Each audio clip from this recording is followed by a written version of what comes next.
আরে না। না অ্যাকচুয়ালি এর মায়ের শরীরটা খুব খারাপ তো সেজন্য ঠিক আছে ছাড়।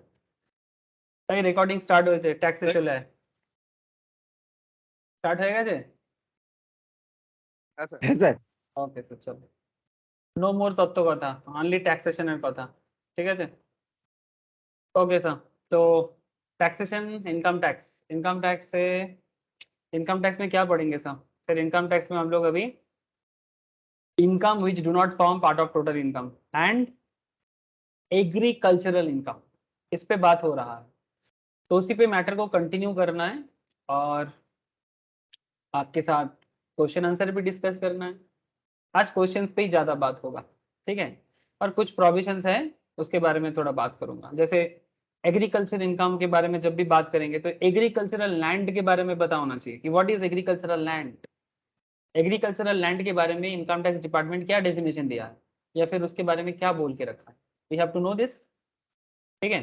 और कुछ ऐसे भी जानना है जैसे कमर्शियल एग्रीकल्चर जो होता है, like commercial agriculture in the sense T, rubber, coffee, इस तरह का जो प्रोडक्ट्स हैं, या फिर शुगर केन में क्वेश्चंस में आप लोगों को सॉल्व करवाया था।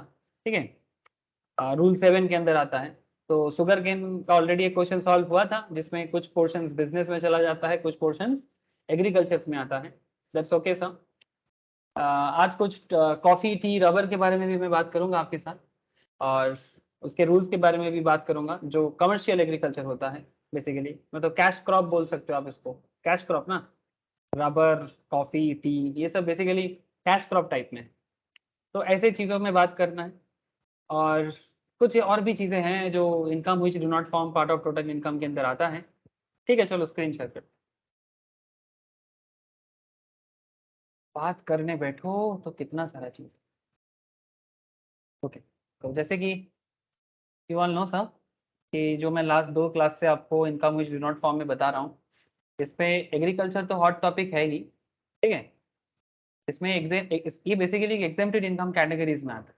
एग्जेम्प्ट इनकम जिसमें एक फुल्ली एग्जेम्प्ट एरिया है और एक पार्शियली एग्जेम्प्टेड एरिया है। और फुल्ली एग्जेम्प्ट के अंदर एग्रीकल्चर तो आता ही है जो सेक्शन 10 सबसेक्शन 1 के अंदर आता है। और लेकिन सर एग्रीकल्चर इनकम हमेशा एग्जेम्प्ट होता है ऐसा भी नहीं है ना। एग्रीकल्चर इनकम टैक्सेबल भी हो सकता है। रूल ऑफ पार्शियल इंटीग्रेशन याद आ रहा है क्या? Please tell me. Rule of partial integration याद आ रहा है? बोलो ना। जहाँ पर अगर आपका एनुअल इनकम बेसिक लिमिट से ज़्यादा हो, बेसिक लिमिट मतलब 2,50,000, हाँ सर, 2,50,000 से ज़्यादा है। अगर आपका इनकम 3 लाख से ज़्यादा है, मतलब 60 ईयर्स के ऊपर हो, अगर आपका इनकम 5 लाख से ज़्यादा है, तो ऐसे ऐसे सिचुएशंस में अगर आपका इनकम बेसिक लिमिट को भी क्रॉस कर जाता है और आपका इनकम अगर एग्रीकल्चर इनकम 5,000 से भी ज़्यादा हो जाता है, तो ऐसे सिचुएशंस में रूल ऑफ पार्शियल इंटीग्रेशन आ जाता है। और उसमें रूल ऑफ पार्शियल इंटीग्रेशन को हम लोग 5 स्टेप्स में कैलकुलेशन करते हैं। याद आ रहा है सर? अरे बोलो सर। और ये रूल ऑफ पार्शियल इंटीग्रेशन का रूल्स किस पे नहीं लागू होता सर? एग्रीकल्चर इनकम का जो ये सब मैटर है, SSC must be individual, HUF, body of individual, artificial judicial हो सकता है, but local authority, partnership firm, municipal corporation वगैरह में ये लागू नहीं होता। ठीक है? मतलब आप इंडिविजुअल, एओपी, वीओआई हो सकते हो, आपका इनकम बेसिक लिमिट के अंदर ही रहना चाहिए और आपका नेट एग्री इनकम 5,000 से ज़्यादा होना चाहिए। ठीक है? तब जाके रूल ऑफ पार्शियल इंटीग्रेशन आता है और हम लोगों ने रूल ऑफ पार्शियल इंटीग्रेशन के ऊपर क्वेश्चंस सॉल्व किए हैं और कुछ क्वेश्चंस पे घर पे भी करने के लिए दिया था। ट्राई किए थे क्या आप लोगों ने? अरे ये क्वेश्चन था, क्वेश्चन सीट मिला था सबको? ये शुगर केन का एक क्वेश्चन था क्या सर? क्वेश्चन नहीं मिला था क्या? मेरे हिसाब से तो मिला था, अगर नहीं मिला था तो मांग लेना चाहिए था। ये मिस्टर बी का एक शुगर केन का क्वेश्चन था। 30% शुगर केन प्रोड्यूस हुआ था, 70% का एक कॉन्सेप्ट था, याद है? लास्ट वीक सॉल्व करवाया था आप लोगों को, यहीं पर मिलेगा आई थिंक। ये देखो शुगर केन का क्वेश्चन सॉल्व किया हुआ है। किरे मने पड़ছে কি পড়ছে না?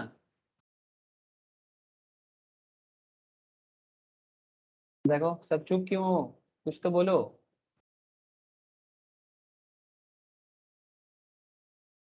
हेलो, कनेक्टेड আছিস কি नहीं क्यों? पंकज, स्नेहेश, स्नेहाशीष, रोशनी, नील, क्या आप लोग कनेक्टेड हो? Yes sir. फिर याद आ रहा है ना ये सब जो शुगर केन का क्वेश्चन हुआ था?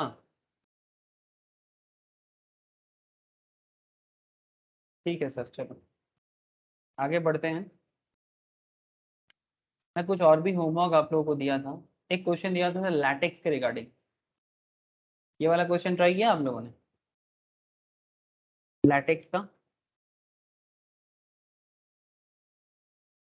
देखो मिस्टर सी एक मैन्युफैक्चरर है। लैटेक्स क्या होता है सर? जो बेसिकली रबर से बनता है, ठीक है। मिस्टर सी एक latex manufacturer of latex from rubber plants. Rubber plant से लैटेक्स बनाता है। तो आपको यहाँ पर इसका एग्रीकल्चर इनकम और बिजनेस इनकम जो भी हो वो ये कैलकुलेट करने के लिए बोला गया है। कर पाओगे? बहुत ही सिंपल है। रोशनी बोल, क्या पूछा?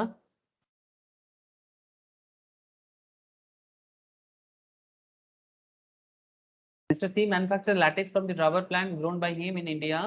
These are then sold in the market for rupees 30 lakh. Cost of growing rubber plant का जो costing है बनाने का that is 10 lakh का, and that manufacturing latex is 8 lakhs. latex manufacturing cost है 8 lakh का। आपको पूछा गया है जस्ट कैलकुलेट इसका टोटल इनकम। और टोटल इनकम मतलब इसमें दो इनकम आ जाएगा सर, एक एग्री इनकम भी होगा और दूसरा बिजनेस इनकम भी होगा। तो आपको दोनों बताना है सर, एग्री इनकम भी बताना है और बिजनेस इनकम भी बताना है। तो ट्राई करोगे या फिर मैं सॉल्व करूं? ठीक है सर, चलो मैं सॉल्व करता हूँ, मेरे साथ साथ ही सॉल्व करो फिर। ये सब तो एक्चुअली होमवर्क था, नहीं किया तो कोई बात नहीं, अभी मेरे साथ साथ कर लो। अभी कुछ क्वेश्चन जो होमवर्क में था मैं वो भी आपको कराऊंगा, और कुछ क्वेश्चन अभी मैं आपके साथ क्लास में भी डिस्कस करूंगा agriculture related, agriculture and as well as आपको यहाँ पर बिजनेस इनकम भी।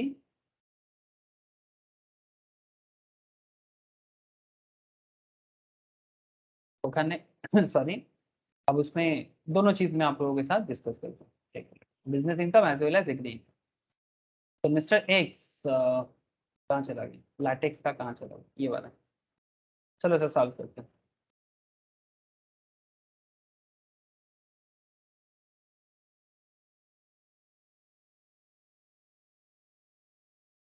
इलस्ट्रेशन 2। संपद स्नेहेश कहाँ चला गया रे, कोई आवाज नहीं है। सर आशीष, लोग सर आशीष तो आशीष को है। नहीं है। अच्छा ठीक है है चलो, सर। तो बोल इसका जवाब दे।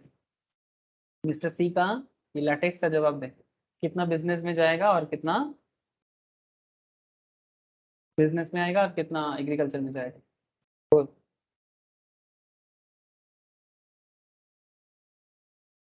Total income of mister C,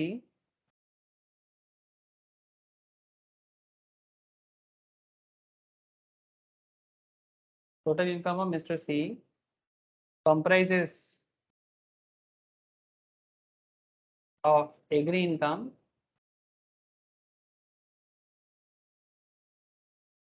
and business income.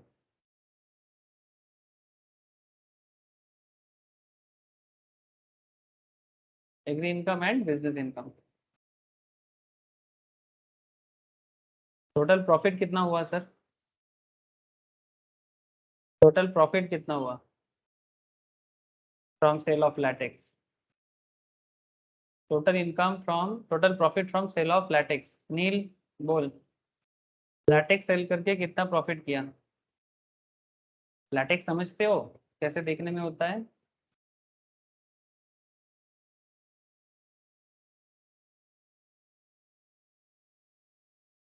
ऐसा होता है लैटेक्स, ये सब रबर का जो भी चीजें होते हैं ठीक है, जो बेसिकली लेदर प्रोडक्ट या जो भी बोलो, ठीक है, ये होता है लैटेक्स, जो बेसिकली रबर से बनाया जाता है। अब अलग अलग प्रोडक्ट बनता है, यहाँ पर गूगल लैटेक्स बोलने ये सब दिखा रहा है, अलग अलग ड्रेसेस दिखा रहा है, बट लैटेक्स, रॉ लैटेक्स भी होता है, ठीक है, ग्लव्स बनता है, ठीक है, तो उसका रॉ मटेरियल सब लैटेक्स ग्लव्स, ठीक है, ये देखो, ठीक है, इस तरह का चीज़ें होता है जिससे ग्लव्स बना जाता है, डिफरेंट काइंड ऑफ, ठीक है, देखो लैटेक्स ऐसे बना जाता है। ये रबर प्लांट है, देख रहे हैं सर आप लोग,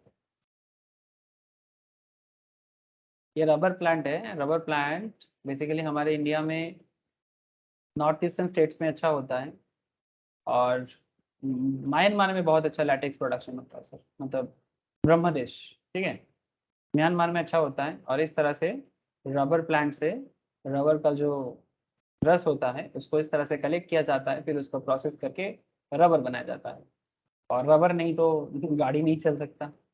it's a very interesting manufacturing concept sir, but हम लोगों को इसका बिजनेस इनकम वगैरह देखना है। तो आप बताओ कि लैटेक्स बनाया, रबर प्लांट ग्रोन किया, फिर मार्केट में 30 लाख में सेल किया, कॉस्ट हुआ था 10 लाख का, ठीक है, रबर प्लांट का growing, the cost of growing rubber plant is 10 lakh and that of manufacturing latex is 8 lakh.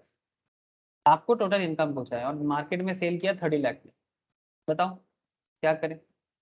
तो total profit from sale of latex कितना हो जाएगा?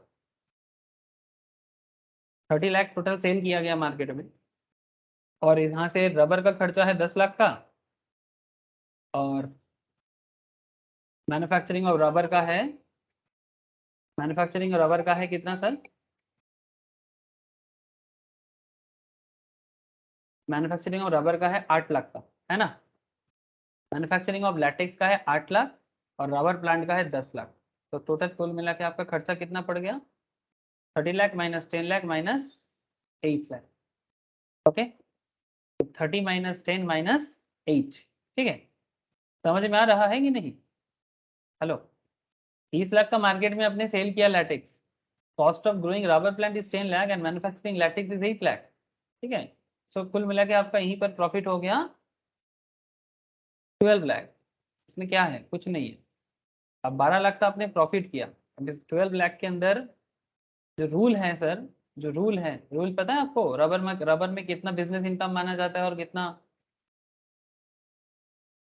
एग्रीकल्चर इनकम माना जाता है?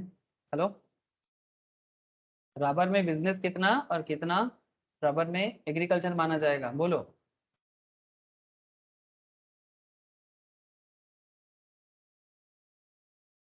कहाँ चला गया?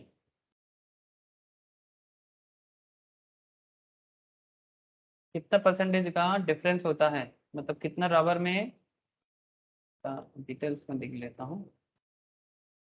बेसिकली रूल 7, 8, 8 का जो रूल्स है वहीं पर इसके बारे में बोला रहता है सर, एक लिस्ट आता है।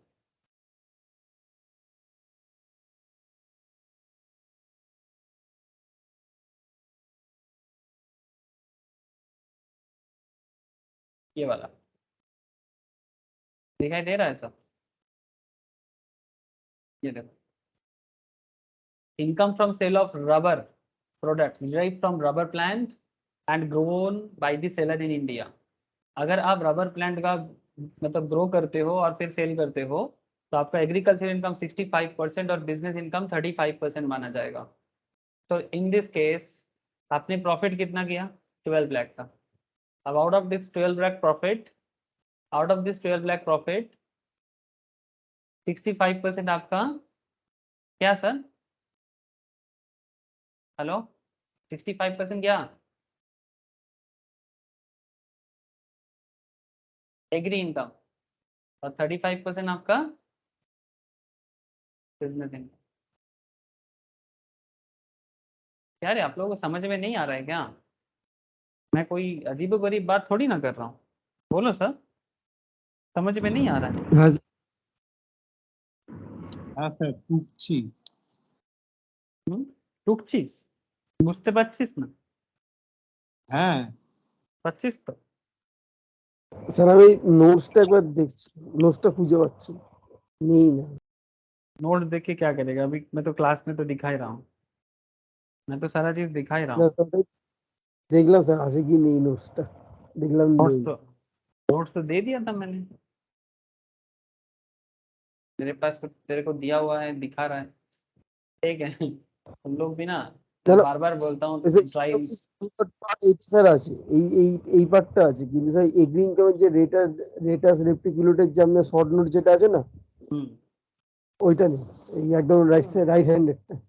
ठीक है, कोई बात नहीं है ना, है तो बस होने से ही हो रहेगा। तो बेसिकली आपका प्रॉफिट डिस्ट्रीब्यूट हो जाएगा। तो बता इतना, इसमें कितना जाएगा? 12 लाख का 65% हो जाएगा, तो एग्री इनकम में कितना दे दोगे? 7.8 लाख। স্যার হ্যাঁ 7.80 লাখ হচ্ছে। और 35% करोगे तो कितना जाएगा? 4.2 लाख, बाकी है वही जाएगा। This is how rubber business का इनकम डिस्ट्रीब्यूट होता है। ठीक है, ठीक है सर, इस तरह से रबर बिजनेस का इनकम डिस्ट्रीब्यूट होता है एग्रीकल्चर में और बिजनेस पे। तो यहाँ पर बेसिकली 7A 7B, ठीक है, 7A 7B, ठीक है, ये सब जो 7 बेसिकली 4 चीज है यहाँ पर। Apportionment of income between business income and agriculture income, जिसमें रूल 7 जो है ये बेसिकली लगता है जो आपका शुगर केन वगैरह है ना, इसमें मार्केट वैल्यू इंपॉर्टेंट हो जाता है, जो शुगर केन में आपको मैंने ऑलरेडी कराया, ठीक है, जो रूल 7 है मैं आपको फिर से एक बार दिखा देता हूँ। 7A 7B एंड 8 जो income tax rule 1962 provide the basis of apportionment of the income between agriculture income and business income. ये अपॉर्चनमेंट करता है कि कितना बिजनेस में जाना चाहिए और कितना एग्रीकल्चर में जाना चाहिए। जैसे रूल 7 जो है वो basically income from growing and manufacturing of any product where income is partially agricultural income and partially income chargeable to income tax as business income. जैसे कि एग्जाम्पल के तौर पे आप शुगर केन को ले लो, जो मैं आपको लास्ट दिन समझाया था।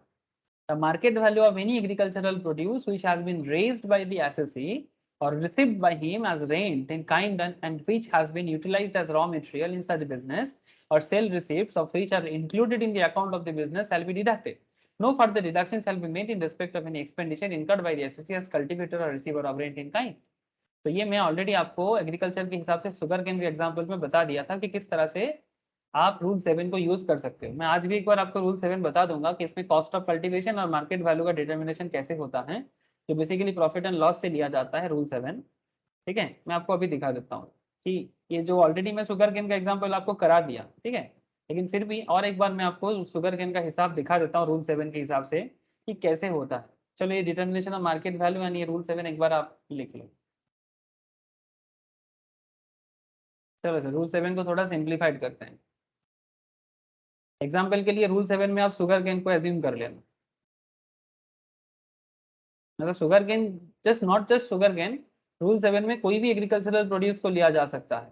ठीक है, तो मैं एग्जाम्पल के तौर पे शुगर केन को ले रहा हूँ कि किस तरह से शुगर केन, जैसे शुगर केन का मैं जो पेड़ है वो बेसिकली एक दिखा रहा हूँ आपको। यहाँ पर शुगर केन का पेड़ ऐसे होता है ना सर, और इसको मैं थोड़ा सा मिट्टी बता देता हूँ जस्ट लाइक का प्लेन। ठीक है, तो जैसे शुगर केन बना है, ठीक है, समझ रहे हैं ना सर, शुगर केन बन गया।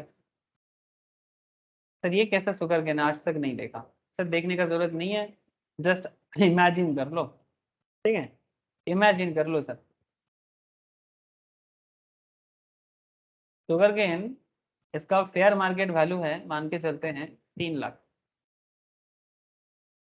ठीक है, फेयर मार्केट वैल्यू है इसका, मतलब मार्केट में ये शुगर केन जो एग्रीकल्चर हुआ है इसका वैल्यू है 3 लाख का। आई होप यू अंडरस्टैंड सर।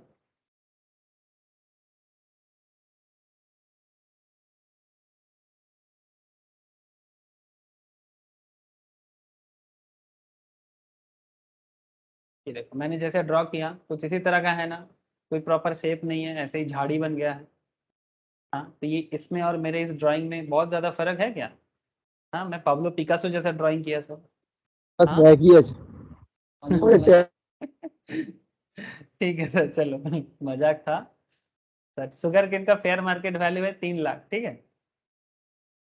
अच्छा, cost of cultivation, cost of,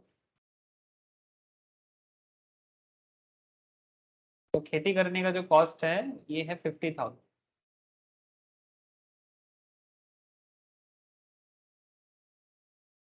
agriculture income क्या होगा sir? Fair market value 3 lakh है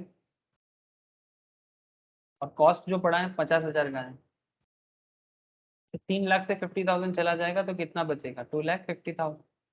ये ऑलरेडी मैं कल भी एक क्लास में, तो मतलब लास्ट वीक भी एक क्वेश्चन में करवाया था, बट यहाँ पर बिजनेस इनकम कैसे डिसाइड होगा वो आपको थोड़ा समझाना है, ठीक है। देखो सर, जो शुगर केन बना है यहाँ पर, ये शुगर केन का तो एक फेयर मार्केट वैल्यू है, बट इसका एक पार्ट रॉ मटेरियल के हिसाब से फैक्ट्री में आता है। हाँ सर, बोलो। एक शुगर केन गन्ना रस बनाने के लिए मार्केट में आ जाता है, जो नॉर्मल शुगर केन रॉ बेचता है मार्केट में, है ना। शुगर केन का, हमारे कोलकाता में शुगर केन का पट्टी कहाँ है जानते हो आप लोग? Sugar cane market in Kolkata, ये है बिडॉन स्ट्रीट में। देखा कभी आप लोगों ने बिडॉन स्ट्रीट? बेसिकली ये देखो सर, इस तरह से लाइन लगा रहता है। बेसिकली ये बीके पॉल एवेन्यू, हाँ बिडॉन स्ट्रीट, बिडॉन स्ट्रीट में ही इस तरह से ना लगा रहता है, ठीक है। इस तरह से पूरा लंबा लंबा लगा रहता है। ये हमारे कोलकाता का शुगर केन का मार्केट है। किसी ने देखा सर बिडॉन स्ट्रीट में? सर आप लोग कोलकाता को अच्छे से जाने ही नहीं, जानो तो समझोगे ना, ठीक है। इस तरह से हमारे देश का कुछ एग्री मतलब वैसे शुगर केन का लोग हैं जो इस तरह से शुगर केन लगा के पूरा एकदम रोड साइड में बेचता है। बड़ा मार्केट है सर, सुबह सुबह जाओगे तो पता चलेगा, बिग मार्केट। সে বাড়ি বাড়িতে দিতে আছে মানে স্যার এই ভ্যানে করে বাড়ি বাড়িতে আসে हाँ वो तो अलग, लेकिन उसका मेन मार्केट जो है, ठीक है, कोलकाता का जो मेन सप्लाई मार्केट है वो है बिडॉन स्ट्रीट में, रोड साइड के ऊपर। एक पार्क है रविंद्र पार्क बोल के, मिनर्वा थिएटर के, मिनर्वा थिएटर जानते हो? मिनर्वा थिएटर के ठीक पीछे से थोड़ा सा अच्छा चलोगे तो ओल्ड ओल्ड कोलकाता, ठीक है, ओल्ड स्ट्रीट कोलकाता, आपको वहां पर मिलेगा, आपको वहां पर मिलेगा, ठीक है। मिनर्वा थिएटर जो एक हिस्टोरिकल थिएटर है हमारे वेस्ट बंगाल का। मिनर्वा थिएटर देखो किस तरह से ये गन्ना किसान जैसे है, गजब का फोटो उठाया सर, चलो मजा आ गया। अच्छा ठीक है, अब लेकिन सर सारा तो ऐसे रॉ मार्केट में नहीं आता है, ठीक है, जैसे बिडॉन स्ट्रीट में आता है, सारा सारा तो ऐसे मार्केट में नहीं आएगा, तो कुछ फैक्ट्री में भी जाता होगा ना। पॉइंट इज दैट जो फैक्ट्री में जाता है, एक फैक्ट्री बना दो।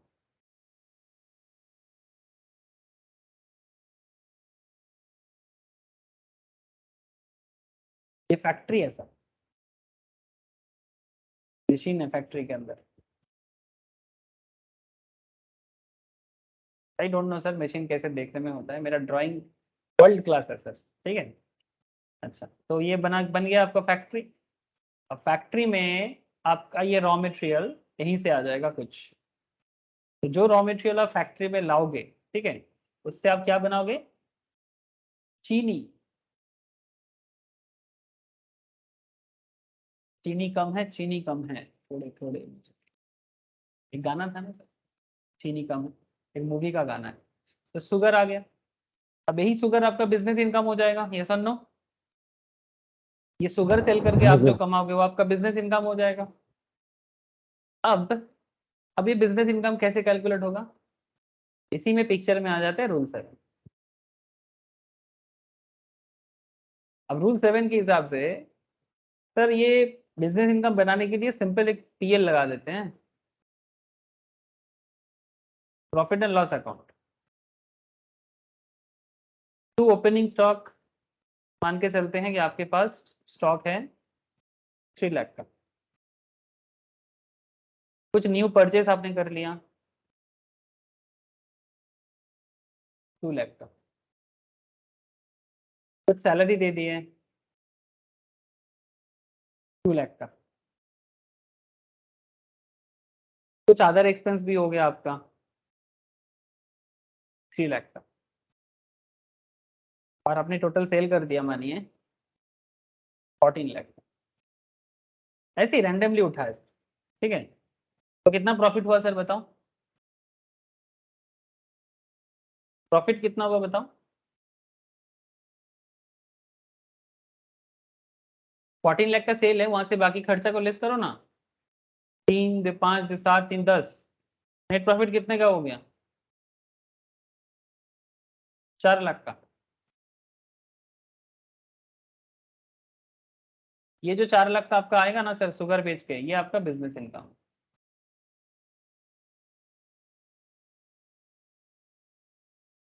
बस सही है। तो शुगर केन का किस तरह से बिजनेस इनकम और एग्रीकल्चर इनकम अलग हुआ देखा आप लोगों ने? बिजनेस इनकम 4 लाख हो गया और एग्री इनकम 2.5 लाख हो गया।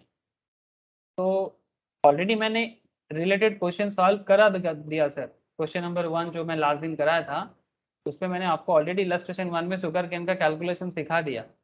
बट सर अगर आप इसको थोड़ा सा सिंप्लीफाइड वे में देखना चाहते थे तो मैं आपको दिखा, इसमें शुगर केन भी आ सकता है या फिर किसी भी तरह का एग्रीकल्चरल प्रोडक्ट जो फैक्ट्री में जाके, मतलब जो जो जिसका एग्रीकल्चर हो रहा है और उसी को यूज करके जब आप कोई दूसरा प्रोडक्ट बना रहे हो, ठीक है, तो किस तरह से आप अपना बिजनेस इनकम और एग्रीकल्चर इनकम को डिस्ट्रीब्यूट कर सकते हो, उसका हिसाब किताब है यहाँ पर। अब शुगर केन की जगह यहाँ पर और एक चीज भी आ सकता है सर। आप लोग परसेंटेज हाँ, इसका परसेंटेज नहीं है रे बाबा। এটা এইভাবে তখন পিএল করে বের করতে হবে সেই ক্ষেত্রে। हाँ, इसका परसेंटेज नहीं है, रबर का परसेंटेज है, इसका कोई परसेंटेज नहीं है सर। तभी तो दिखाना पड़ा मुझे। जैसे मानो कॉर्न,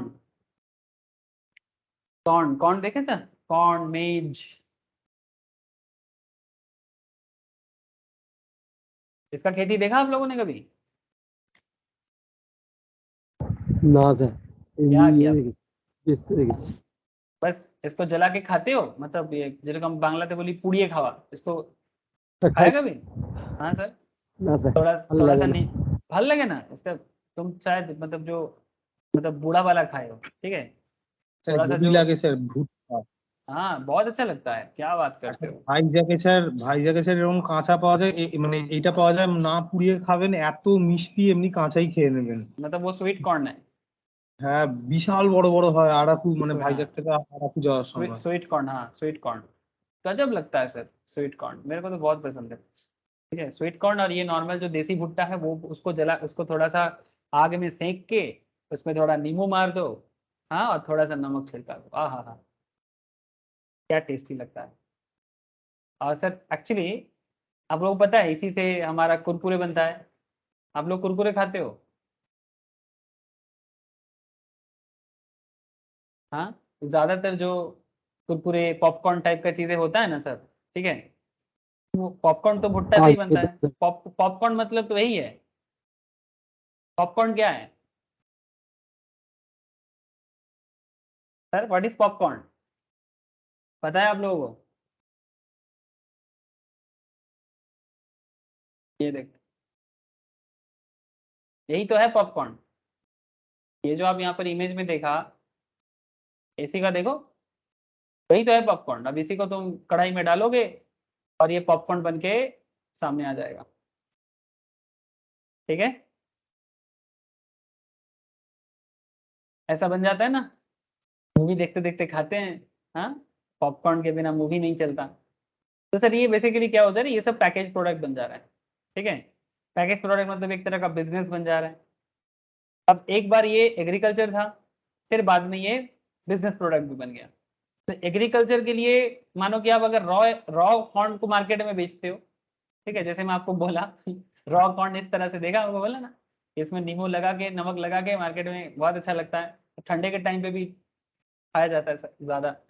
तो इस तरह का रॉ अगर आप ले रहे हो तो रॉ मार्केट में बिक रहा है, और जब आप इसी को पैकेजिंग करके फैक्ट्री से निकाल के पैकेजिंग करके बेच रहे हो तो आपका बिजनेस इनकम बन जाएगा। तो एग्री इनकम और बिजनेस इनकम निकालने का आपको पता चल गया, चाहे वो शुगर केन हो, चाहे वो भुट्टा हो, पॉपकॉर्न हो। Hello, I hope you understand. হ্যাঁ স্যার। Thank you sir. बात को थोड़ा सा और आगे लेके चलते हैं। शुगर केन का समझ जब आ गई गया, ठीक है, बाकी रूल में क्या है वो भी थोड़ा सा लिख लो। शुगर केन का मतलब रूल 7 समझ में आ गया आपको? मतलब बेसिकली शुगर केन नहीं, मतलब किसी भी तरह का एग्रीकल्चरल जिसका हिसाब किताब ऐसे वैल्यूएशन होता है। और है सर बाकी रूल। बाकी रूल क्या है?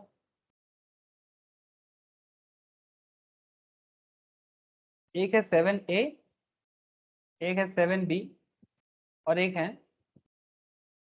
8। अब what is 7A, 7B and 8? 7A जो है सर ये बेसिकली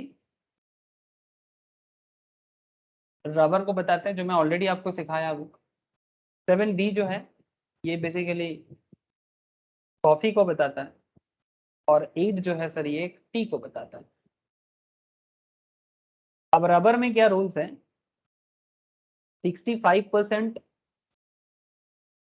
एग्री कल्चर इनकम जो ऑलरेडी अभी जस्ट हम लोग सॉल्व किए, एंड 35% नॉन एग्री मतलब बिजनेस।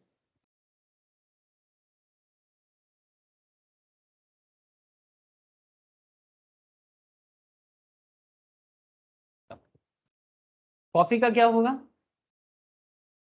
सर? कॉफी में दो कॉन्सेप्ट अलग से आ जाएगा। एक 7B सबसेक्शन 1 जिसमें ग्रोन क्योर्ड, अगर सिर्फ कॉफी ग्रोन करते हो और क्योर करते हो, देखा कभी किस तरह का देखने में होता है? अब अराकू वैली का बात कोई बोल रहा था, स्नेहिस, वहां पर होता है सर कॉफी। हमारे देश का बहुत ही ऑर्गेनिक कॉफी के लिए बहुत जाना जाता है।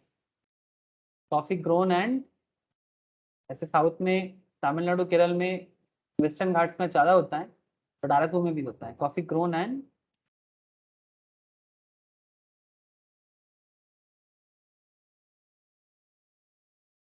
ये देखो सर, कॉफी ग्रो करना और फिर उसको क्योर करना, ठीक है?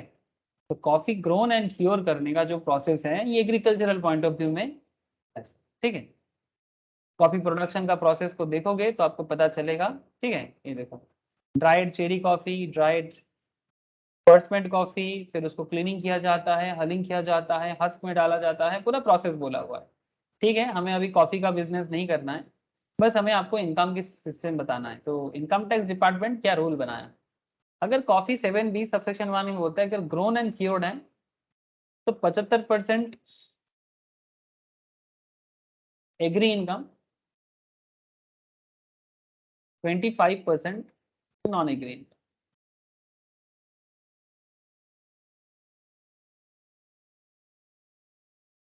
ठीक? और another section is there 7B subsection 2, इसमें थोड़ा सा प्रोसेस में और थोड़ा एक स्टेप ज़्यादा, आप कॉफ़ी ग्रोन भी करते हो, क्योर भी करते हो और साथ में रोस्टेड भी करते हो। जैसे ही आपका स्टेप बढ़ गया ना सर, अब रोस्टेड कॉफ़ी का दाम और ज़्यादा होता है ना? एक सिंपल क्योर्ड कॉफ़ी और एक रोस्टेड कॉफ़ी में दाम में फ़र्क आएगा कि नहीं आएगा? बोलो। हाँ सर, अरे बात समझ में आ रहा है कि नहीं आ रहा है? ये देखो, रोस्टेड भी कर दिया, ग्राउंडेड भी कर दिया, समझ में आ रहा है ऐसा? इसका दाम और ज्यादा होगा, ये सर नो? चुप क्यों हो, बोलो। ऐसा बेड़े जाবে। तो ऐसे केसेस में सरकार क्या बोलता है, इनकम टैक्स वाले, 60% ऑफ योर इनकम एग्री, वहां पर 75% एग्री था, अब यहाँ 60% हो गया और 40% आपको नॉन एग्री में डालेगा, ठीक है? That is another part that is rule 8, जो टी का पार्ट है। टी में कॉन्सेप्ट ऐसा है sir,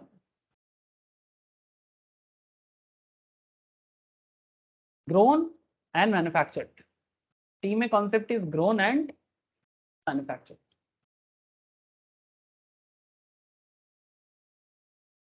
T grown and manufactured है तो फिर 60% आपका एग्री में जाएगा, 40% आपका नॉन एग्री में आएगा, बस 60-40 रेशियो में डिस्ट्रीब्यूट हो जाएगा, ठीक है केस में? तो ये है सर बाकी जो 3 प्रोडक्ट हो उसका हिस्सा। Rubber, coffee and T.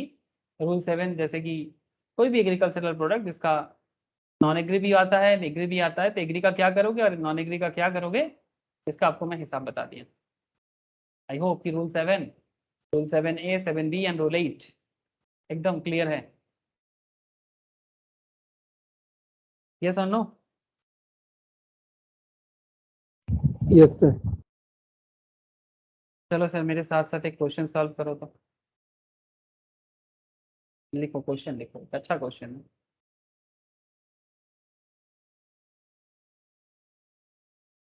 Nil, सवनीता,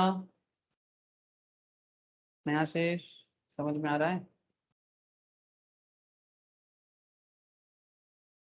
yes sir.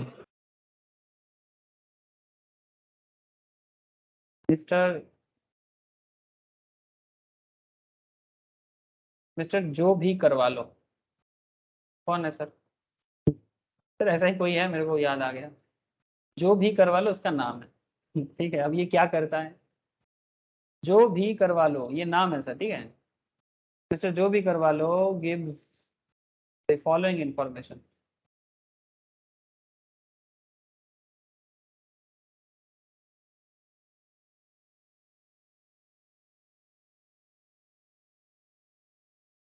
ऐसे बोलते हैं ना, उससे जो भी सर की करवा लो। लिखिए। हाँ, कि gives the following info.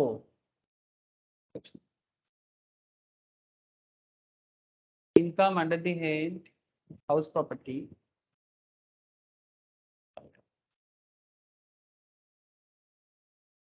Income under the head business and profession. And business and profession के अंदर थोड़ा सा bifurcation. Sale of coffee grown, pure, roasted, 5 बार।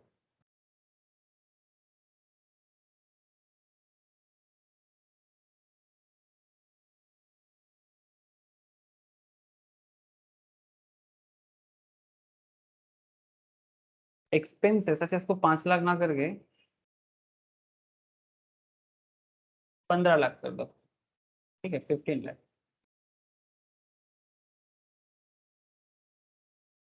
हाँ ठीक है। Expense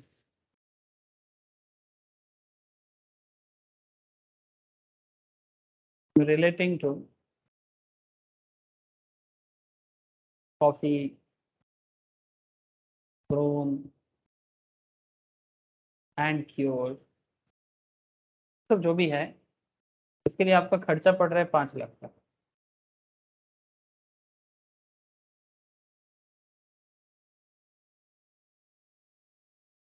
income under the head other source कुछ है आपका, मतलब बेसिकली जिसको हम लोग प्यार से आईफोस कहते हैं। क्या बोलते हैं सर? आईफोस।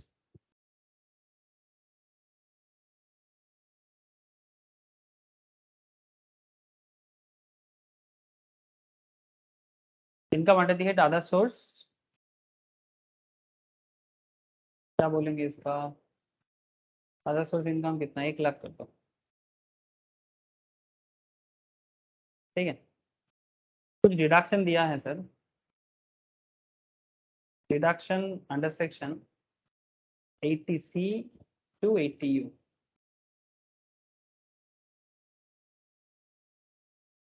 टिकट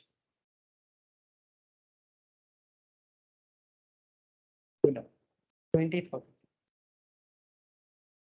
ठीक है, 20,000 का। तो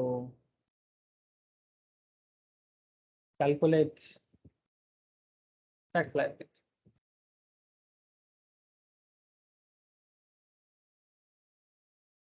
बोलो क्या बोलते हैं, टैक्स लायबिलिटी क्या होगा?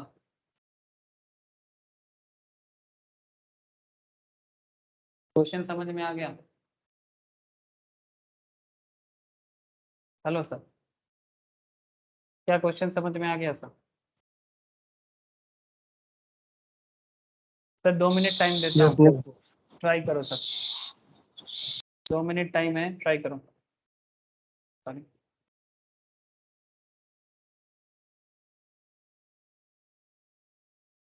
स्क्रीन शेयर है, क्वेश्चन आपके सामने है, मैं आपको 2 से 3 मिनट का टाइम देता हूँ, आप लोग इसको सॉल्व करके दिखाओ कितना टैक्स लायबिलिटी होगा। रूल सब पता है आप लोगों को। मैं 2 मिनट बाद आपके साथ बात करता हूँ। Okay sir?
यस सर, बोलो सर, बोलो। हुआ? Compass sir 5,40,000 sir business income হবে। 5,40,000 बिजनेस इनकम होगा। मुझे देखना पड़ेगा सर, ये भी सॉल्व करना पड़ेगा।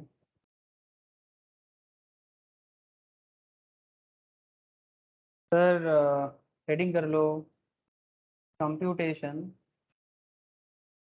Of net income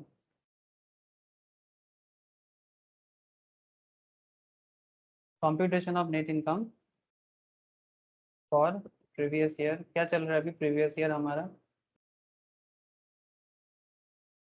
21-22 relevant assessment year 22-23। ठीक है, चलो बढ़िया है। तो जो जो इनकम हमारा है उसको फटाफट पुट कर देते हैं। Income under the head house property 10 lakh का है। हाउस प्रॉपर्टी से बंदा ने कितना इनकम किया? मिस्टर जो भी करवा लो ने। सर जो भी करवा लो ने हाउस प्रॉपर्टी इनकम किया স্যার जो 1 भी। লাখ আছে, हाँ 1 লাখ আছে স্যার হাউস প্রপার্টি। 1 लाख, मैंने 1 लाख बोला था। अच्छा 1 लाख, ठीक है।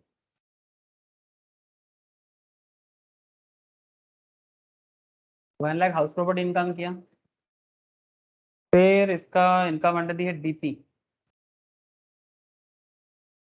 बिजनेस एंड प्रोफेशन इनकम इसका अलग अलग कॉफी में रहा है बेसिकली। तो बीपी इनकम का क्या करें? बीपी इनकम कितना होगा बोलो? স্যার এই তো এখানে 1.5 লাখ থেকে স্যার 5 লাখ মাইনাস হবে 10 লাখ, 10 লাখে স্যার 40% হবে হচ্ছে গিয়ে 1.5 लाख থেকে 5 लाख क्या ना माइनस? 1.5 लाख कहाँ, 15 15 लाख লাখ, और 5 लाख। 10 লাখ হবে। আর 10 লাখ 40% সে 4 লাখ টাকা হবে হচ্ছে এখানকার হচ্ছে যে আপনার কফি থেকে income 4 lakh business income. Okay, very good sir, very good sir. আর স্যার তার মধ্যে আপনার 1 লাখ টাকা আইএফএস যোগ হবে।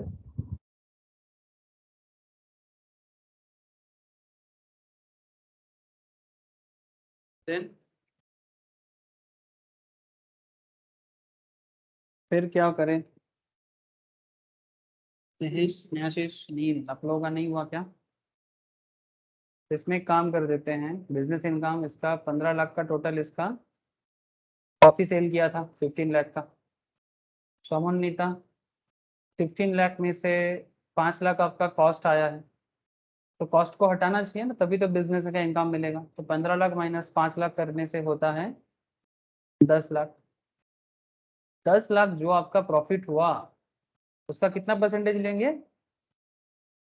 अभी रूल लिखा है सर, 40 ग्रोन क्योर्ड रोस्टेड के केस में 40 बिजनेस में जाएगा, 60 एग्री में आएगा। So in this case, in this our case 10 lakh का 40%। Very good Sampat. तो 10 लाख का 40% मीन्स 4 लाख 4 लाख आपका बीपी में जाएगा। Very good. Income under the head other source 20,000 का है। कितना है? 1 लाख का है क्या? 1 लाख का है, 1 लाख। 1 लाख आपका अदर सोर्स गया, तो आपका 1 लाख अदर सोर्स में आने के बाद आपका जीटीआई क्या होता है बताओ? Sir 6 lakh 4 5 6 6 lakh. Very good sir.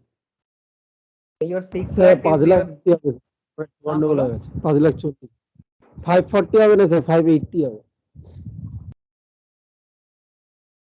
मतलब मेरा गलत हुआ कि तेरा? আমার হয়েছিল স্যার আমি ভুল করে স্যার ওই 60,000 ধরেছিলাম হাউস ইনকামটাকে जीटीआई 6 लाख आ गया। यहाँ से आपका जो डिडक्शन है, जो 80C से 80U का बोल के रखा है, उसको माइनस करना है।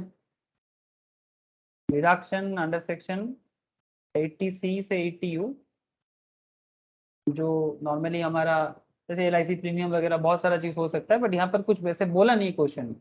जैसे इतना बोला डिडक्शन है 20,000 का, जो वैलिड डिडक्शन है माइनस कर देंगे।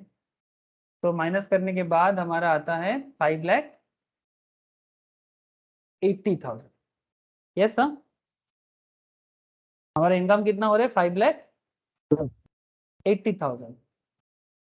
सर 5,80,000 तो आपका बिजनेस इनकम आ गया, सॉरी यस आपका नेट इनकम आ गया, या फिर आप ऐसे बोलोगे बेसिक मतलब नेट नेट नेट इनकम आपका ये आ गया 5,80,000। नाउ क्वेश्चन इज दैट कि क्या इसमें रूल ऑफ पार्शियल इंटीग्रेशन लगेगा?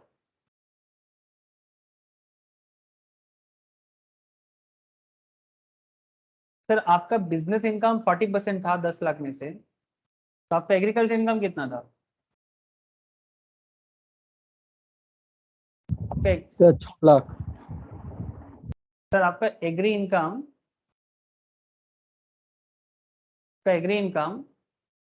टोटल 10 लाख में से 60% आपका एग्री इनकम है, बिकॉज आप coffee grown cured and roasted करते हैं। तो 6 लाख अगर आपका एनुअल इनकम है एग्री में, और आपका बेसिक एग्जेम्पशन लिमिट 5,80,000 क्रॉस करता है, तो क्या आपको basic rule of partial integration लगाना पड़ेगा सर? यस। तो रूल्स ऑफ पार्शियल इंटीग्रेशन मतलब normally agriculture income section 10 subsection 1 में एग्जेम्प्टेड होता है, बट जब आपका एग्री इनकम 5,000 से ज्यादा हो, जब आपका बेसिक लिमिट नेट मतलब बेसिक एग्जेम्पशन लिमिट से ज्यादा हो, तब क्या करना होगा? तब आपको रूल ऑफ पार्शियल इंटीग्रेशन करना होगा। यस, ठीक है।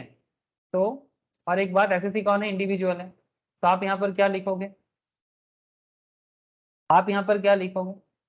The rules of partial integration, because as SSC individual, मतलब क्यों क्यों करना पड़ रहा है? बिकॉज SSC इंडिविजुअल है, पहला बात। दूसरा पॉइंट क्या है sir? Agri income greater than 5,000, that is in this case 6 lakh है। And third basic limit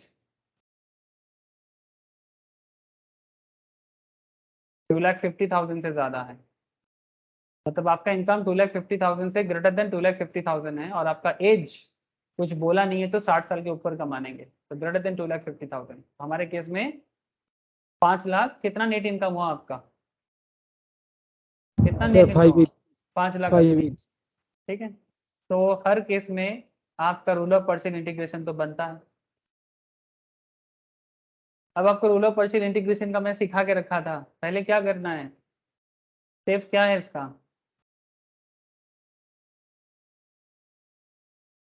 first step net income और एग्री इनकम को ऐड करो, और फिर उसका सेकेंड स्टेप में उसका टैक्स लायबिलिटी निकालो। नेट इनकम कितना है?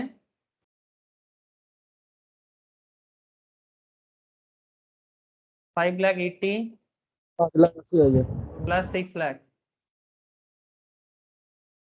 11,80,000। Step 2 calculate tax liability. बताओ 11,80,000 पे कितना टैक्स देना पड़ेगा? बोलो सर, बोलो जल्दी बोलो। Up to 2,50,000 at the rate nil greater than 2.5 to 5 lakh sir 1,47,900 at the rate 5% greater than 5 lakh देख लेते हैं sir, to 10 lakh sir 4% net করে হবে 1,53,816 টাকা 20%। 10 lakh to 11 lakh कितना? 80। 30% का टैक्स है। This is 12,500, this is 1 lakh and this one 1,80,000 के ऊपर 30%। 10 लाख से 11,80,000 मतलब 1,80,000, 1,80,000 पे 1,80,000 पे 30% कितना? 64,000 ना कत 54,000। 1,80,000 का 30% कितना सर?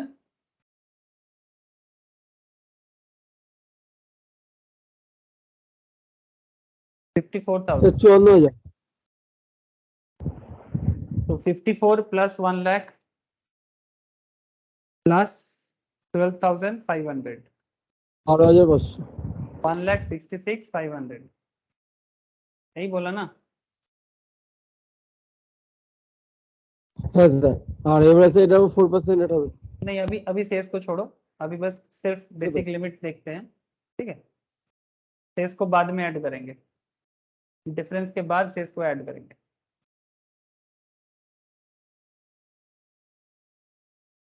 दोनों एंगल से किया जा सकता है, नो इशू। तो ये हो गया आपका स्टेप 2। स्टेप 3 क्या करेंगे?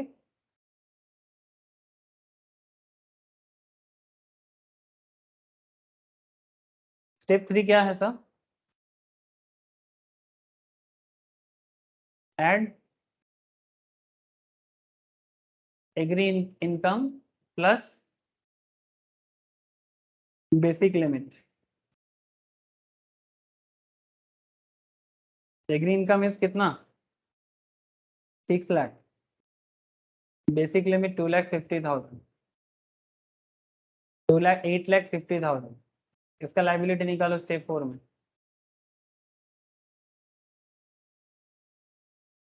टैक्स लाइबिलिटी स्टेप 2 का क्या होगा? स्टेप 3 का up to 2.5 at the rate nil 2.5 lakh to 5 lakh at the rate 5% and 5 lakh to 8,50,000 sir at the rate 82,500 20%. So this one nil, this one is 12,500 and 70,000 this one 70,000 3,50,000 का 20%, 3,50,000 का sir 70,000, 70,000 and 12,500 it's become 92,500। ठीक sir? नहीं sorry, 70, 80, 82,500, 82,500, sorry sir, ठीक है। तो ये आपका हो गया step 3। Step 4, now step 5, step 2 minus step 4, step 2 minus step 4। तो स्टेप 2 में कितना आया था? 166,500।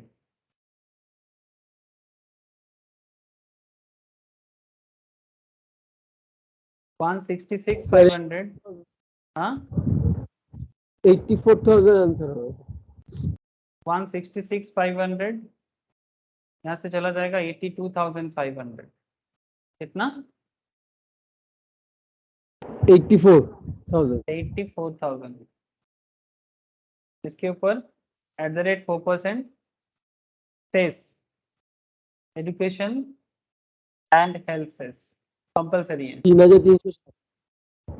इंटू 4%, 3360, আচ্ছা টোটাল হলো 87,360। 87,360।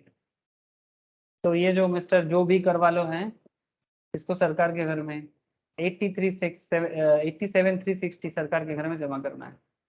ये इसका टैक्स लायबिलिटी है because of rules of partial integration. Because इसका एग्रीकल्चर इनकम 5,000 से ज़्यादा है, इसका बेसिक लिमिट 2.5 लाख से ज़्यादा है, इसका ये और ये एक इंडिविजुअल है। ठीक, बोलो सर, क्या बात पल्ला पड़ा? समझ में आया सर? अच्छा हाँ क्वेश्चन सर। था, good question sir. Sir camera off. Camera off, हाँ कैमरा ऑफ है सर, ठीक है। हाँ सर। ओके, अब क्या करें? काफी सारा क्वेश्चन कर रहे हैं। एक होमवर्क था लैटेक्स के ऊपर, ये क्वेश्चन था इनकम फ्रॉम सैलरी, जैसे क्वेश्चन अभी आपने किया, income from salary, income from house property, agriculture income of land in Jaipur, express income in agriculture income 1,70,000। बस दो एज दिया है, एक 45 ईयर्स का, एक 70 ईयर्स का। हो जाएगा ना? इजी क्वेश्चन है। हाँ सर। चलो मैं थोड़ा सा बता देता हूँ। गुड क्वेश्चन सर, ये भी एक अच्छा क्वेश्चन है। এটা তো এসটা স্যার তখন কাজে লাগবে যখন স্যার ওই বেসিক লিমিটটা দেখতে হবে যে 2.5 লাখ আর 3 লাখের ব্যাপারটা থাকবে। कौन सा 72 चीज, বলে कौन सा? এই যে এজ যেটা বলে দিয়েছে 45 আর 72, हाँ তারপরে ওই বেসিক লিমিটটা দেখার সময় কাজে লাগবে, মানে রুল অফ পার্সিয়ালি এটা ইনকামটা দেখতে গেলে তার আগে ওটা কাজে লাগবে। 2.5 লাখ আর 3 লাখ বেসিক লিমিট যেটা আছে। यस सर, ठीक है। रूल ऑफ पार्शियल इंटीग्रेशन के टाइम पे পার্সিয়াল ইন্টিগ্রেশনে স্যার এই তিনটে ইয়ে ফুলফিল করতে হবে, এই জন্য একটা ফুলফিল করে তখনই আমাকে এই পার্টটা বের করতে হবে। नहीं, तीनों का तीनों फुलफिल करना होगा। তবেই হবে, নাহলে হবে না। अगर ये कंपनी हो जाता इंडिविजुअल की जगह तब नहीं करना है। अगर ये इंडिविजुअल की जगह कोई कंपनी या पार्टनरशिप फॉर्म हो जाता है तब रूल ऑफ पार्शियल इंटीग्रेशन नहीं आएगा। সেটা শুধু বিজনেস ইনকামটাই দিয়ে বেরিয়ে অতটা यस যদি হয়। यस, इन दैट केस वो बेसिकली कंपनी के केस में ये पूरा का पूरा ही बिजनेस इनकम हो जाएगा। তো তখন ওই এগ্রি ইনকামটা বাদ যাবে না। ना, ठीक है। तो ये वाला क्वेश्चन देख, मिस्टर एक्स रेसिडेंट है जो प्रोवाइड करते हैं फॉलोइंग पर्टिकुलर्स, उसका सैलरी दिया है, उसका हाउस प्रॉपर्टी भी दे दिया है, उसका agricultural income from land in Jaipur भी दे दिया है, और एग्रीकल्चर इनकम को करने के लिए जयपुर का जो जमीन है वहां से 1,70,000 का कॉस्ट भी आता है। 4,80,000 कमाता है तो 1,70,000 खर्चा भी होता है। 45 साल का है तो क्या होगा और 70 का है तो क्या होगा? सिंपल है, पहले 45 कर लेते फिर 70 कर लेंगे। तो ये जो कंप्यूटेशन है मिस्टर एक्स का असेसमेंट ईयर 22-23 का है, ठीक है। तो for the purpose of partial integration of taxes mister x को कुछ कंडीशन सेटिस्फाई करना पड़ेगा। First thing, net agriculture income 5,000 से ज़्यादा होना पड़ेगा, और दूसरा point, net not agriculture income exceeds का जो बेसिक लिमिट है, मतलब उसका जो दूसरा इनकम है एग्रीकल्चर को छोड़ के, वो 2.5 लाख से ज़्यादा होना चाहिए, और वो इंडिविजुअल है ही, ठीक है। इनकम फ्रॉम सैलरी 2,80,000 है, ऐड करो, इनकम फ्रॉम सैलरी 2,80,000 का है, ऐड करो। Income from house property 2.5 lakh का है, ऐड कर दो। ठीक है। नेट एग्रीकल्चर इनकम कितना है? 4,80,000, 4,80,000 minus 1,70,000, because this is the costing, agriculture का कॉस्टिंग है ये। तो 4,80,000 माइनस कॉस्टिंग 3,10,000। ठीक है। और सेक्शन 10 सबसेक्शन 1 के हिसाब से ये जो अमाउंट है सर, ये एग्रीकल्चर, ये जो एग्रीकल्चर इनकम है ये एग्जेम्प्टेड कैटेगरी में आता है। ठीक है, बिकॉज आपका एग्रीकल्चर इनकम क्या हो जाता है? एग्जेम्प्टेड हो जाता है नॉर्मल सेंस में। ठीक है, ध्यान से सुनो बात। तो फिर आपका टोटल इनकम जो है एग्रीकल्चर को छोड़ के, point to be noted sir, except agriculture, आपका ग्रॉस टोटल इनकम कितना पड़ गया? 5,30,000। ठीक है। और आपका डिडक्शन यहाँ पर कुछ है नहीं, तो टोटल इनकम पड़ जाएगा 5,30,000। ठीक है। अब यहाँ पर हम लोगों को रूल ऑफ पार्शियल इंटीग्रेशन करना पड़ेगा ना। भले ही ये 3,10,000 एग्जेम्प्टेड है, बट है तो 5,000 से ज्यादा।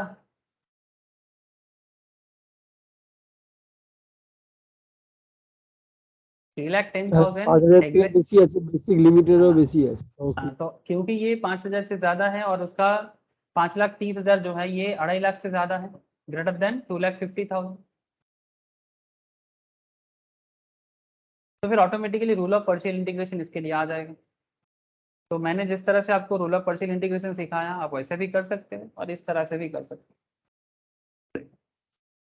5,30,000 के साथ 3,10,000 ऐड होगा एग्रीकल्चर इनकम के साथ आपका net income. So net income और एग्री इनकम को ऐड करो, कितना हो जाएगा? 8,40,000। इसके टैक्स लाइबिलिटी निकालो, 5% of 2.5 lakh plus 20% of 3,40,000। Yes ना? Up to 2.5 lakh nil, 2.5 to 5 lakh 5%, मतलब 2.5 लाख पे 5%, और 5 लाख से 8,40,000 मतलब 3,40,000 पे 20%, 80,500 आएगा सर। क्लियर है? ये हिसाब क्लियर है सर? बोलो सर, हिसाब क्लियर कट हाँ समझ में आना चाहिए। बोलो, any doubt? No sir. 3,10,000 plus 2,50,000 now, मतलब 3,10,000 is my एग्री इनकम और 2,50,000 is my बेसिक लिमिट। ठीक है। तो यहाँ पर थोड़ा स्टेप को डिफरेंटली बताया गया, बट कॉन्सेप्ट इज सेम, क्योंकि ये स्टेप 2 में टैक्स लाइबिलिटी हम लोग वहां पर किए थे, ये स्टेप 3 होना चाहिए। ठीक है। तो 3,10,000 बात इज सिंपल सर, 3,10,000 प्लस 2,50,000 5,60,000। अब इस पे टैक्स लाइबिलिटी करो 24,500। ठीक है। अब स्टेप 3 में आ जाओ, जो भी आपका 80,500 माइनस 24,500 56,000।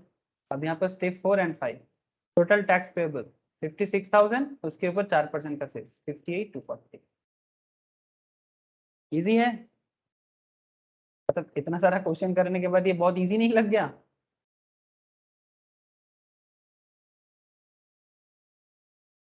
हेलो, बोल दो ना जरा, समझ में आया कि नहीं आया?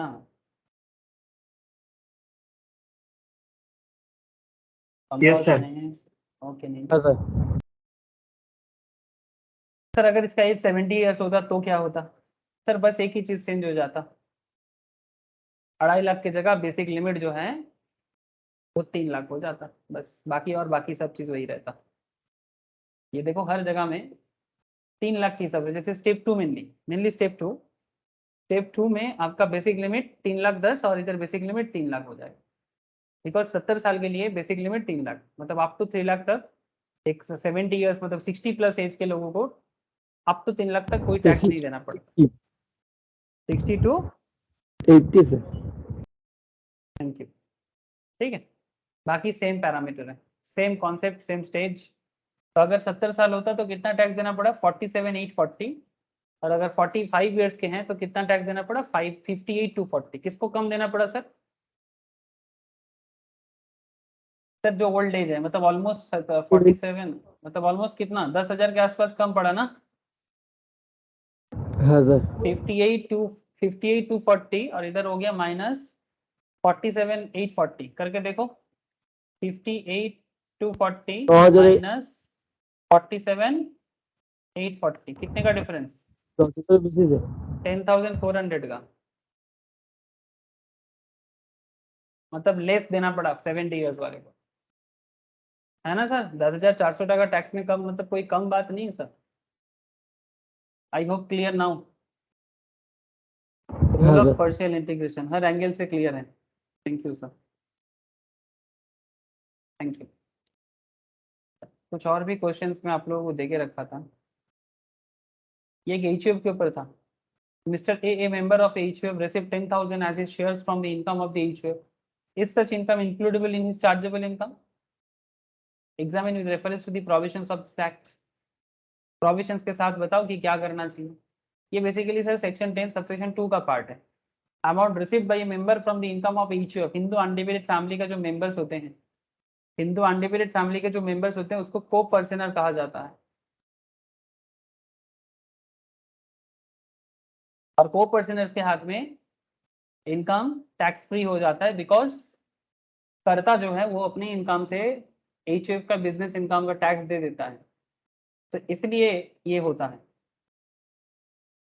तो यहाँ पर जो HUF के जो 10,000 रिसीव हुआ such income is not includable in Mr. A's chargeable income since section 10 subsection 2 exempt any sum received by an individual as a member of HUF where such sum has been paid out of the income of the family ठीक है तो section 10 subsection 2 HUF member के हाथ में जो income है उसको tax free कर देता है बिकॉज कर्ता of the HUF already family income पे टैक्स दे देता है तो टैक्स पहले दे दिया जाता है फैमिली इनकम से इसीलिए HUF मेंबर के हाथ में टैक्स फ्री हो जाता है तो ये एज पर प्रोविजन तो प्रोविजंस क्या है सेक्शन 10 सबसेक्शन 2 क्लियर है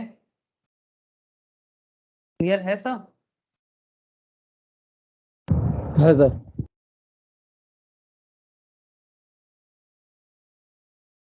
ये मेनली क्वेश्चन जो होमवर्क में था वो मैंने अभी आपको बता दिया कुछ और भी कॉन्सेप्ट है जैसे एक share income of A partner section 10 subsection 2A ये भी मैंने बता दिया था कि पार्टनर्स के हाथ में टैक्स फ्री हो जाता है बिकॉज अगर पार्टनरशिप फॉर्म टैक्स दे देता है तो पार्टनरशिप फॉर्म दे देता है तो पार्टनर्स के हाथ में टैक्स फ्री हो जाता है ठीक है तो ये बेसिकली सेक्शन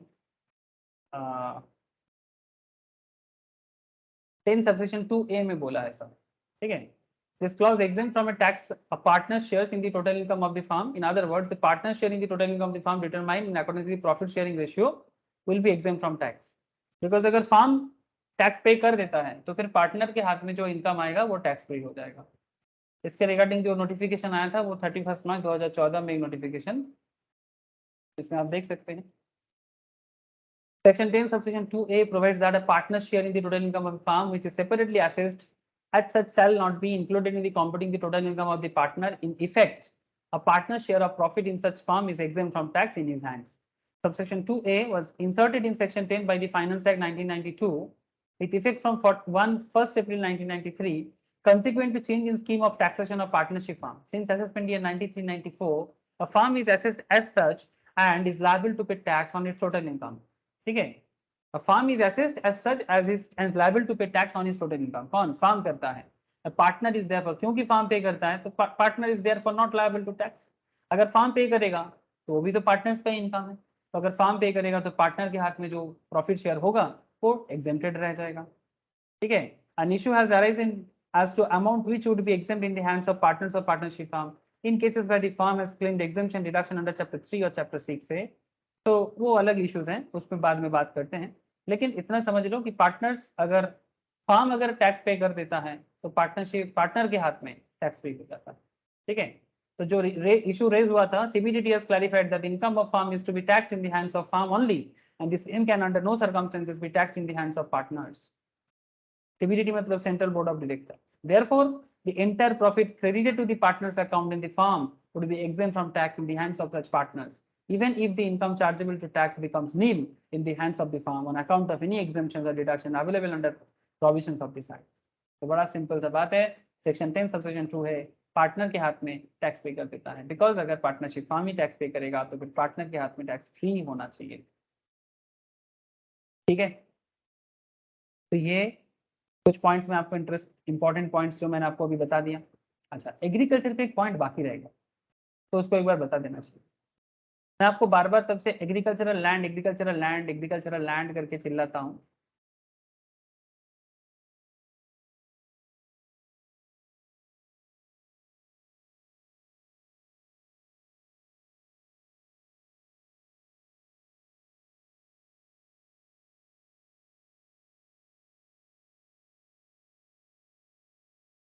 देखो सर, ये बेसिकली मैंने मैप को निकाला, और मैप को मैं इसलिए निकाला, जैसे मानो ये हमारा कलकत्ता है,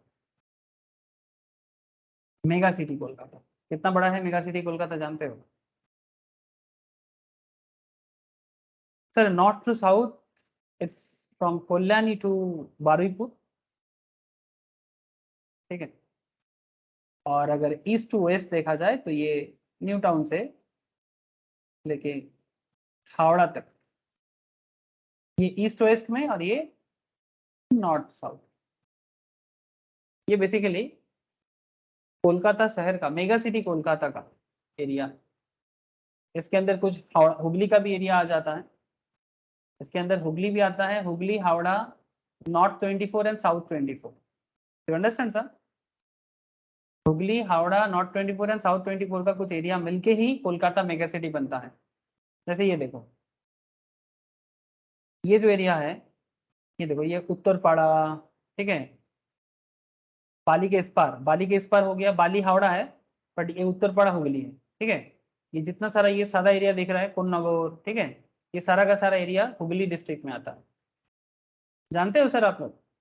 श्रीरामपुर, ठीक है, वैद्यवाटी, হ্যাঁ एकदम স্যার, देखो, भद्रेश्वर, ওই রুটটা चंदननगर, चीचड़ा, মানতুল্লি সব পড়ে। ठीक है, एकदम सर, हाली शहर, अप टू हाली शहर, मोटा मोटी इतना तक जा रहा है सर, रघुनाथपुर तक, ठीक है, और यहाँ पर कल्याणी सिटी तक, ठीक है। So it's a big area जो कोलकाता मेगा सिटी के अंदर आता है। अब कहने का मतलब क्या है, कोलकाता मेगा सिटी, जहां तक कोलकाता का एड्रेस आता है सर, कोलकाता में मोस्ट प्रोबेबली 160 पिन कोड है, ठीक है, 160 पिन कोड इन कोलकाता, मोस्ट प्रोबेबली 160, ठीक है। तो जहां जहां कोलकाता का पिन कोड यूज होता है, आप इतना समझ लो कि वो कोलकाता के अंदर आ है, मतलब मेगा सिटी कोलकाता के अंदर है। अब ये जो पूरा कोलकाता का जुरिस्डिक्शन एरिया है, ये जो कोलकाता का जुरिस्डिक्शन एरिया है, इस जुरिस्डिक्शन के आसपास का एरिया कितना किलोमीटर तक एग्रीकल्चरल लैंड के अंदर पड़ेगा, इसका एक हिसाब है। शहर टू शहर डिपेंड करता है, टाउन का पॉपुलेशन, सिटी का पॉपुलेशन, इस पे डिपेंड करता है कि एग्रीकल्चरल लैंड किसको मानेंगे और किसको नहीं। इसको समझने के लिए आपको कुछ डेफिनेशन समझना पड़ेगा।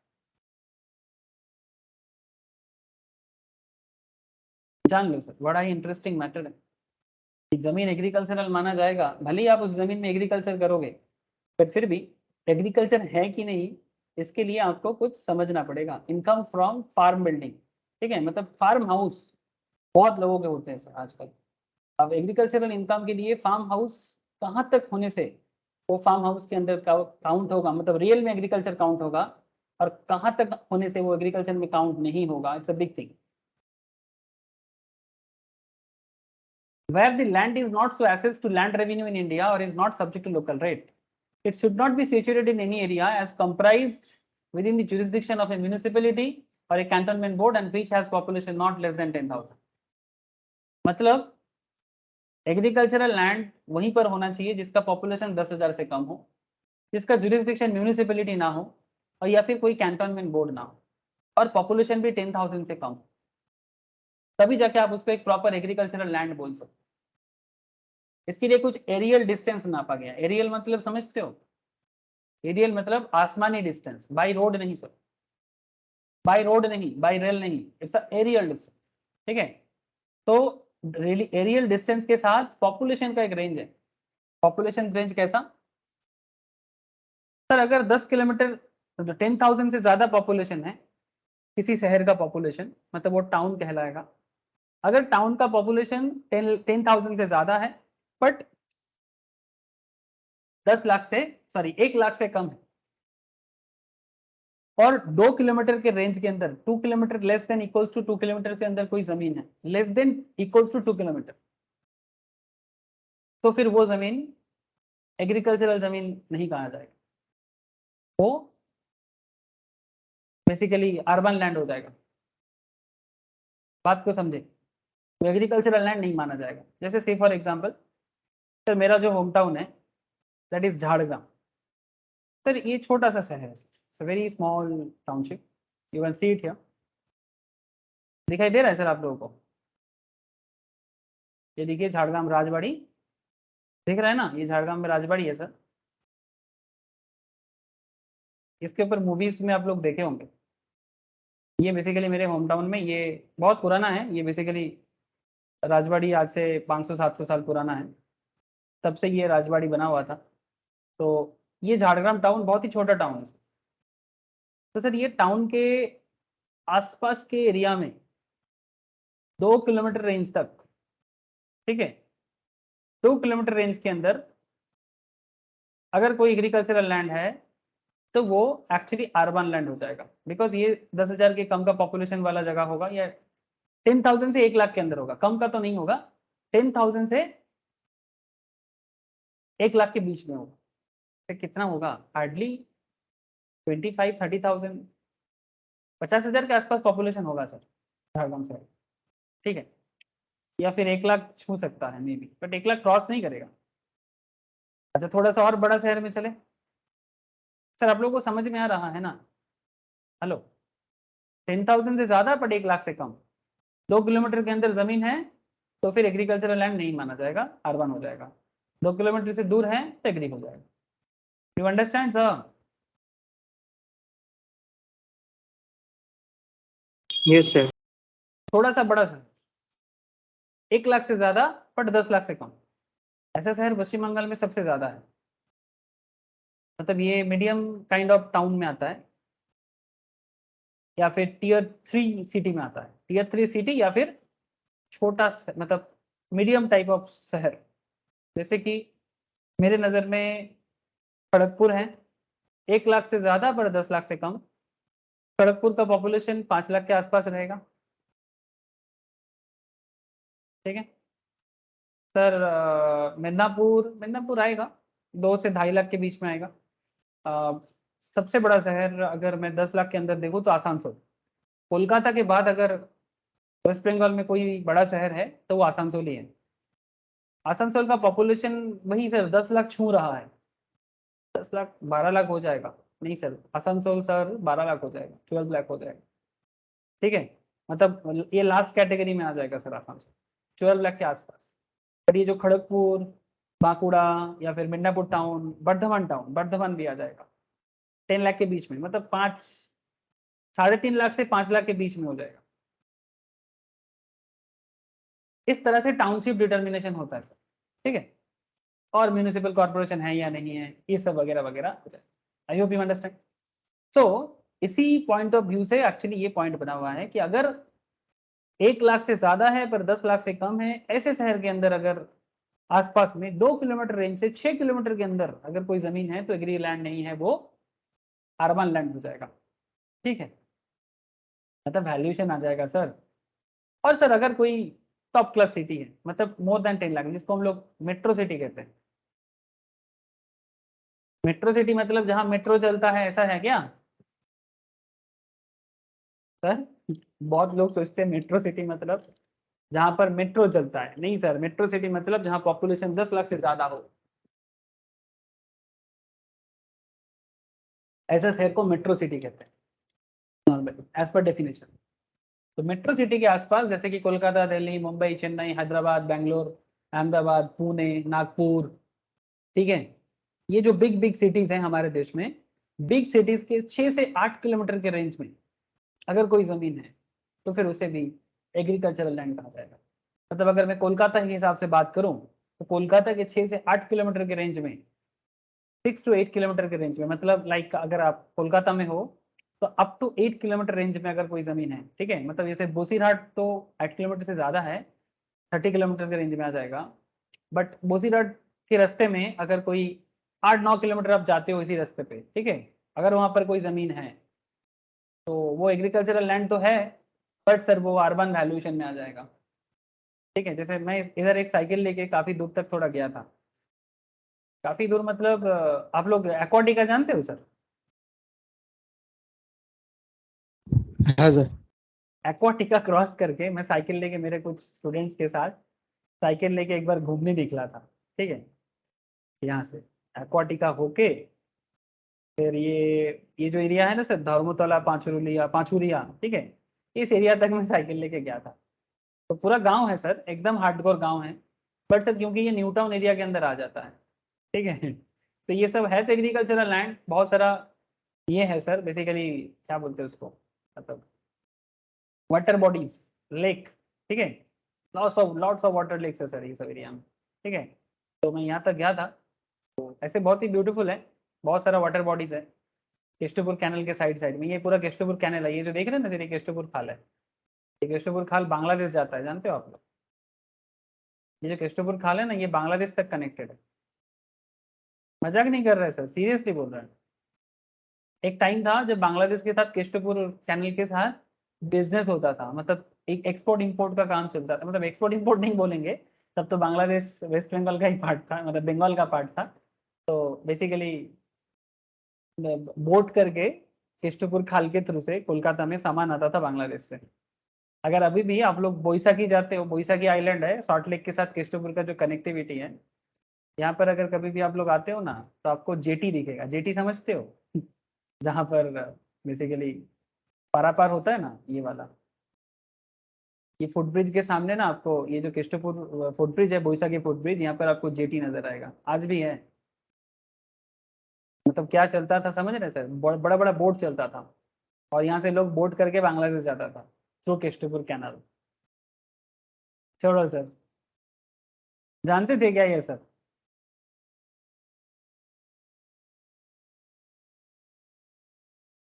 तो 6 किलोमीटर के 8 किलोमीटर के रेंज में अगर कोई जमीन है तो वो क्या बन जाएगा? अर्बन लैंड बन जाएगा। तो यहाँ पर एक एग्जाम्पल है सर, अगर पॉपुलेशन 9,000 है और जमीन 1 किलोमीटर रेंज में है, तो क्या बोलोगे? एग्री इनकम है कि नहीं है? मतलब जो जमीन से जो भी इनकम होगा, तो एग्री इनकम बोलोगे कि नॉन एग्री इनकम बोलोगे? Would income derive from farm building situated in this area treated as agriculture income? Yes और नो, ये जवाब देना है। Population 9,000, population 9,000, distance 1 kilometre, income agri होगा कि नॉन एग्री होगा? बताओ।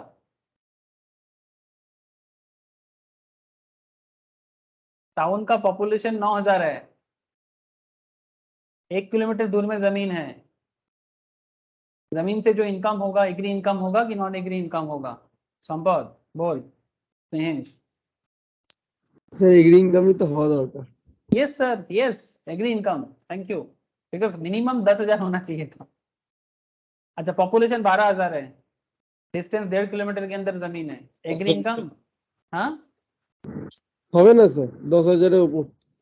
मतलब नॉन एग्री इनकम है, सही तो? हाँ, थैंक यू सर, इसलिए नो हुआ। सर पॉपुलेशन 11 लाख है और जमीन 2 किलोमीटर के रेंज में है,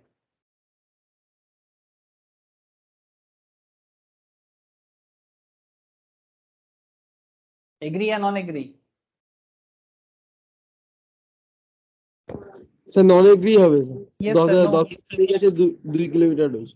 सर पॉपुलेशन 80,000 है, 3 किलोमीटर के रेंज में जमीन है, হয়ে যাবে স্যার। क्या एग्री?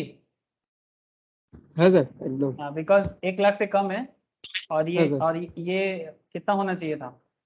2 किलोमीटर होना चाहिए था। হ্যাঁ স্যার 2 এর ভেতরে। अगर 2 होता तो हो जाता, लेकिन ये 3 है, तो फिर ये नॉन एग्री, मतलब बेसिकली एग्री है। सर पॉपुलेशन 3 लाख है और जमीन 4 किलोमीटर के अंदर है। তাহলে 2 কিলোমিটার হওয়া দরকার ছিল। তাহলে सर হবে 1 না। लाख से 10 लाख के बीच में, 1 लाख से 10 लाख मतलब? 2 কিলোমিটার। नहीं सर, 1 लाख से 10 लाख के बीच में 2 to 6 kilometre, 2 to 6 kilometre sir, 1 से 10 लाख के बीच में 2 to 6 किलोमीटर, तो 4 लाख है, इसीलिए तो बिजनेस इनकम नहीं हुआ। पॉपुलेशन 3 लाख, 4 किलोमीटर के अंदर जमीन है, तो फिर यह फुलफिल कर गया, मतलब बेसिकली एग्री बिजनेस का काम नहीं करेगा, मतलब ये नॉन एग्री हो जाएगा, इसलिए नो है, not agri, not agri income, that's why no.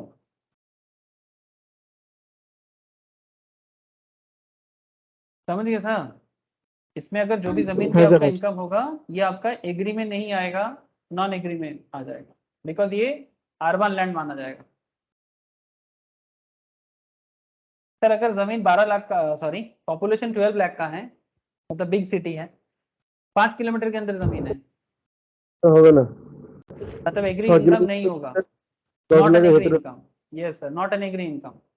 12 lakh से ज्यादा है, और ये तो 8 किलोमीटर तक भी अगर रहेगा ना सर, तो भी आपका एग्री नहीं होगा, तब वो नॉन एग्री हो जाएगा। सर पॉपुलेशन 8000 का है और 6 किलोमीटर के रेंज में आपका एग्री लैंड है, और आप वहां से जो भी इनकम करते हो वो क्या माना जाएगा? सर एग्री माना जाएगा। 8000 का पॉपुलेशन है सर, पहला बात तो 10,000 ही नहीं जाता है, ऊपर से 6 किलोमीटर के रेंज पे जमीन है, काफी छोटा सा जगह है सर, आराम से एग्री इनकम। सर 4 लाख का पॉपुलेशन है, 7 किलोमीटर रेंज में जमीन है, স্যার হয়ে যাবে 6 কিলোমিটার দিয়ে से बात है। हट रहे, मतलब एग्री हो जाएगा, एग्री हो हाँ जाएगा। सर। हाँ एग्री हो हाँ जाएगा। Sir 2 2 to 6। হ্যাঁ স্যার সেখানে 7 রয়েছে, তার মধ্যে বেশি हाँ হয়ে গেল, তার हाँ, পপুলেশন আরো বেড়ে যাওয়া উচিত। मतलब ये एग्री इनकम माना जाएगा, मतलब अर्बन लैंड नहीं रहेगा। 10,50,000 का पॉपुलेशन है, 8 किलोमीटर दूर में जमीन है, হবে না স্যার 6 থেকে 10 5 থেকে 12 10। মানে স্যার এই কিলোমিটার যেই মানে আছে সেটা পপুলেশনটা স্যার তো 6 to 8, 6 to 8 सर, 6 to 8।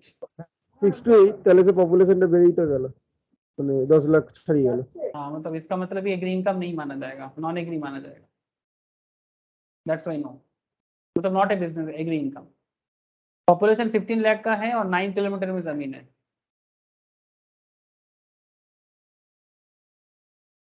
मतलब कोलकाता से 9 किलोमीटर दूर में किसी का एग्रीकल्चरल लैंड है। স্যার হয়ে যাবে सर अगर अप टू 8 होता 8 অবধি স্যার হতো। तो, बट अगर एग्री इनकम मतलब बेसिकली ये एग्री इनकम मान लिया जाएगा, बिकॉज ये 8 किलोमीटर के उस पार चला गया, तो एग्री है, इसलिए यस। Clear sir? समझ में आ गया एग्रीकल्चरल लैंड का कॉन्सेप्ट? হ্যাঁ sir. Thank you sir. Sir next class, in our next lecture मतलब टुमारो, हम लोग क्या पढ़ेंगे जानते हो? सर टुमारो लेक्चर्स में हम लोग एग्रीकल्चर रिलेटेड सारा बात मैं मोटा मोटी कर दी, बस अभी कुछ ना मैं इनकम मुझे डू नॉट फार्म के अंदर कुछ और सेक्शंस है जिसके बारे में मुझे थोड़ा सा आपके साथ बात कर लेना चाहिए, ठीक है? कुछ क्वेश्चंस है वो कर लेंगे, फिर न्यू चैप्टर सैलरी स्टार्ट करें, ठीक है? ओके सर, टाटा फिर।